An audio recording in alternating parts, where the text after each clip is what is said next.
Tidak lama selepas Tommy Thomas dilantik sebagai Pegawai Negara pada 2018, beliau diminta letak jawatan oleh orang sama yang mengesyorkannya ke jawatan itu, Dr. Mahathir Mohamad. Pakar Undang-Undang Perlembagaan Thomas mendedahkan perkara itu dan fakta baru lain dalam bukunya My Story, Justice is the Wilderness. Dalam prolog buku yang diterbitkan Pusat Pembangunan Penyelidik dan Maklumat Strategik, Thomas berkata Perdana Menteri ketika itu memaklumkan beliau pada Jun 2018 yang di-Pertuan Agong ketika itu, Sultan Muhammad V memperkenankan pelantikannya sebagai Pegawai Negara. Keesokannya beliau berkata Mahathir mahu beliau meletakkan jawatan akibat bantahan kuat orang Melayu terhadap pelantikannya, menurut catatan Facebook oleh Gerak Budaya yang menawarkan buku itu untuk dijual. Sokongan untuk saya tiba-tiba hilang. Tun mengejutkan saya. Di sebalik keputusan agung, Tun mahu saya letak jawatan disebabkan skala bantahan orang Melayu terhadap pelantikan saya.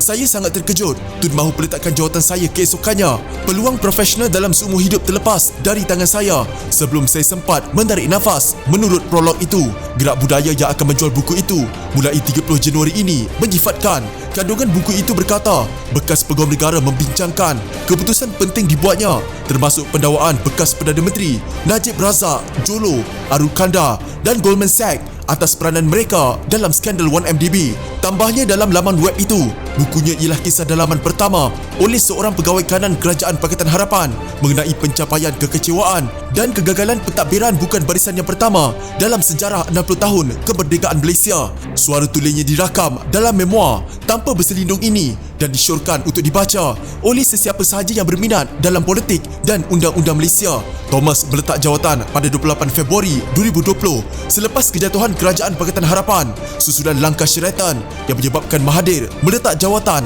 dan Muhyiddin Yassin mengambil alih jawatan Perdana Menteri dengan sokongan UMNO, PAS dan GPS. Buku itu turut menceritakan peristiwa yang membawa kepada kejatuhan Pakatan Harapan dan maklumat baru ketika Pakatan Harapan berkuasa. Jika anda mempunyai gejala seperti demam, batuk dan sesak nafas, jangan berlengah untuk terus ke klinik atau hospital bagi menjalani ujian saringan. Bersama kita tangani wabak COVID-19.